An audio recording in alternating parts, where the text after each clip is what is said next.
రాజకీయ పార్టీల ఎన్నికల మేనిఫెస్టో ఆ పార్టీల ప్రణాళికను, ఆలోచన ధోరణిని ప్రతిబింబిస్తుంది.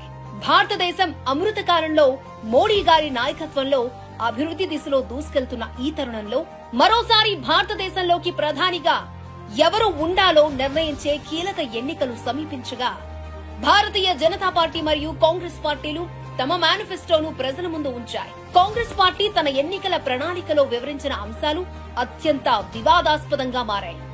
సంపద వికేంద్రీకరణ, బదిలీ, కులగణన లాంటి అంశాలు కాంగ్రెస్ పార్టీ యొక్క మత సంతుష్టీకరణ విధానాలను బహిరంగపరిచాయి.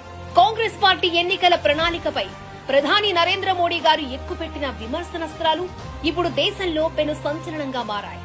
వికసిత భారతం, 3వ అతిపెద్ద ఆర్థిక వ్యవస్థగా భారత్, మహిళలను లక్షాధికారులను చేయడం, ఉమ్మడి పౌర స్మృతి లాంటి అంశాలు బీజేపీ ఎన్నికల ప్రణాళికలో ఉండగా కాంగ్రెస్ ప్రకటించిన ఎన్నికల ప్రణాళిక భారతదేశాన్ని వెనక్కి నెట్టేదిగా ఉందన్నది దేశ ప్రజలందరూ ఏకాభిప్రాయంతో ఉన్నారు. కులాలకు, మతాలకు అతీతంగా అందరి వికాసం కోసం మోడీ గారు ప్రణాళికలు రచిస్తూ ఉంటే కేవలం ఒక వర్గాన్ని సంతృప్తి పరిచి గంపగుత్తగా ఓట్లు పొందాలని కాంగ్రెస్ వేసిన ఎత్తుగడలు దేశ ప్రజల ముందు విఫలమైన సంకేతం మొదటి దశ ఎన్నికల తీరులోనే తెలిసిందే. ప్రపంచ దేశాల ముందు నరేంద్ర మోడీ గారి నాయకత్వంలో భారతదేశం సగర్వంగా నిలబడిన ఈ సమయంలో భారతీయ జనతా పార్టీ ప్రజల ముందు ఉంచిన ఎన్నికల మేనిఫెస్టో భారతదేశాన్ని అగ్రస్థానంలో నిలిపే విధంగా ఉంది.